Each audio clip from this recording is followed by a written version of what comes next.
real time, whether it be anybody, literally anybody, even Yuga is experimenting in real time right now. Artifact, Nike. I mean, okay, let's point on that for a second. Artifact and Nike. All right, so they just got a bunch of FUD thrown out there at them because they announced that their shoes can only be sent within the United States only and after people minted the NFT, right? Here is what everyone needs to know about this. Nike is gigantic, and that means they have a serious amount of bureaucracy. They need bureaucracy in order to function as they do because they are so big. And in that circumstance, what happens in a division of Nike like Artifact, even though it's producing a lot of revenue for them, it's still a little piece within the major organization. So for the communication flow that happens between Artifact to Nike in the legal department and back again may not happen as cohesively and fluidly as most people realize it should, because we're still dealing with human beings here. Human beings in those organizations have a lot to deal with. And most likely, it will come down to some people will either screw up or not screw up. It just didn't work out correctly as they thought. So my brother-in-law, he's the CEO of our company. He has a great saying, we're only as good as our contracts. And that's a big part about it. And you have to make sure the I's are dotted and T's are crossed before you do anything. And even if you do that, someone somewhere who isn't even attached to it or close to it will probably see something that probably can't happen until it's too late. And shit is going to happen that way. Anytime you're dealing with major conglomerates like that, it's so nuanced, so complicated, so many moving parts, so many human beings have to check off on it and sign the boxes before anything can go live. Most likely somewhere, even when they're that professional and that polished, something's going to go wrong. Just like we talked about before, no matter how good you are as an athlete, no matter how good you are as an entrepreneur, no matter how big your company is, no matter how big your organization is, something is going to go wrong sometimes. And I think because of how new we are in this NFT space and how connected we are to the brand, like, sure, you buy a product. It is a product. It's not an investment, especially here in the United States. You're going to have to understand that sometimes, somewhere, things are going to go wrong. Like, it happens in every industry. So, unfortunately, it happened to Artifact and Nike. And it's going to be compounded because they're such a big brand. More people are going to talk about it and be pissed off about it because they expect it to be perfect 100% of the time, but it never will be.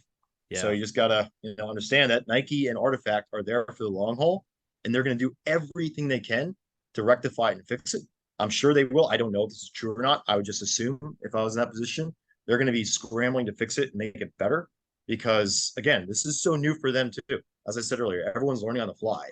So how does a big brand like Nike then be able to figure out how their products can flow back and forth? And then they have third-party legacy issues that I don't know about that they probably have to deal with, whether it be licensing clauses, whatever, man. Like there's so much complication and nuance and history behind conglomerates like that that is nearly impossible to be able to make sure everything's always perfect all the time. So so to bring it back, sorry, it's that people are learning about this daily. People are trying to experiment and figure this out daily. And that's what I'm so in love with this industry about, because it's pure experimentation between technology and conglomerates and brands that have so much nuance. That is